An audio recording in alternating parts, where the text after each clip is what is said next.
ऋतु शर्मा, महिला विकास मंच अध्यक्ष दिल्ली, प्रदेश अध्यक्ष दिल्ली। हम लोग सुनते हैं पुरुष प्रताड़न और महिला प्रताड़न के केस के बारे में। आज हमारे पास में एक ऐसा केस आया जिसे सुनकर आपके रोंगटे खड़े हो जाएंगे।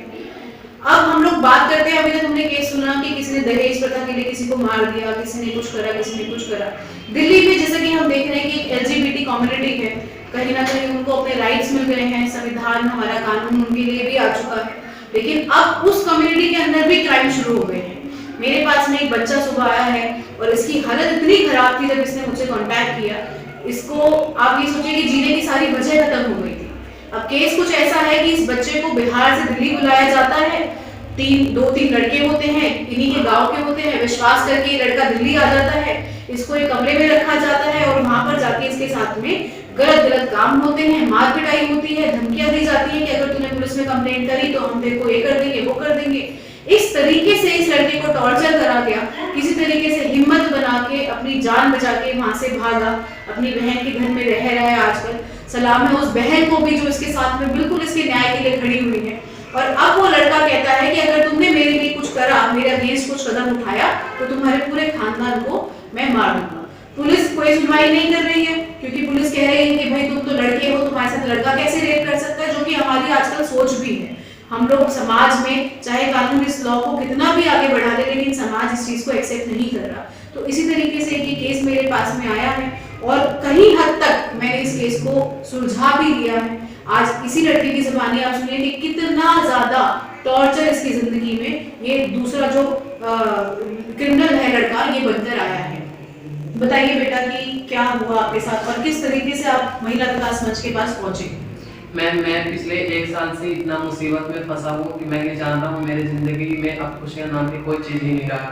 मेरे गांव के एक अंकित नाम के लड़के ने मुझे बाधा फुसलाकर नौकरी का झांसा देकर के मुझे दिल्ली में बुलाया और उसने मुझे आनंद पर्वत में एक कमरे में रखा और अपने 2 दोस्तों के साथ में आकर के मेरे साथ में गलत संबंध बनाया और जबरदस्ती किया।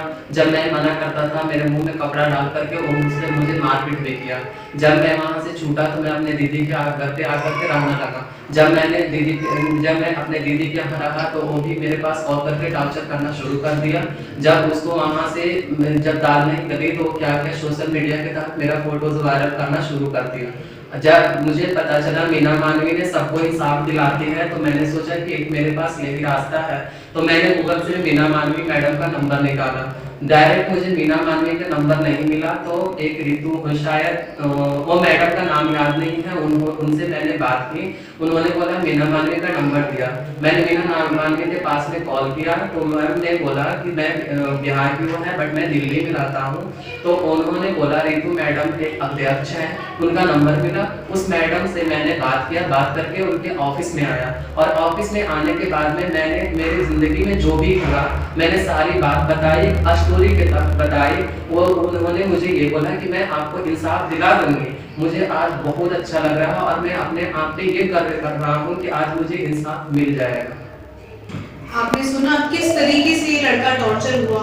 एक उम्मीद की राह दिखाई मीना मानवी जी ने, जो हमारी महिला विकास मंच की राष्ट्रीय संरक्षक है, और उन्होंने इस लड़के को मेरे पास भेजा और मैंने यहाँ पे अपनी पूरी कोशिश करी कि मैं इसके लिए न्याय। हालांकि उस लड़के से हमारी बात हो गई है अभी, और वो इतना डरा हुआ है इस समय पर क्योंकि उसे पता चल गया कि अब कोई आ गया है जो कहीं ना कहीं इस बच्चे के साथ में इसको न्याय दिलवाने में खड़ा होगा।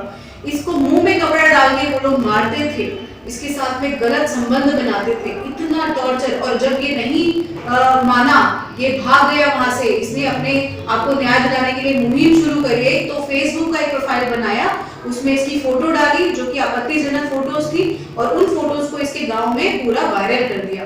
किस तरीके से इसकी जिंदगी के साथ में खिलवाड़ कर दिया। आज गांव वाले भी आप और हमारी तरह से कहीं ना कहीं जजमेंटल हो रहे हैं, इसके लिए गलत बोल रहे हैं, या समाज भी कहीं ना कहीं इसको गलत बोलेगा। पुलिस कंप्लेंट नहीं ले रही, साइबर क्राइम में कोई एक्शन नहीं लिया जा रहा।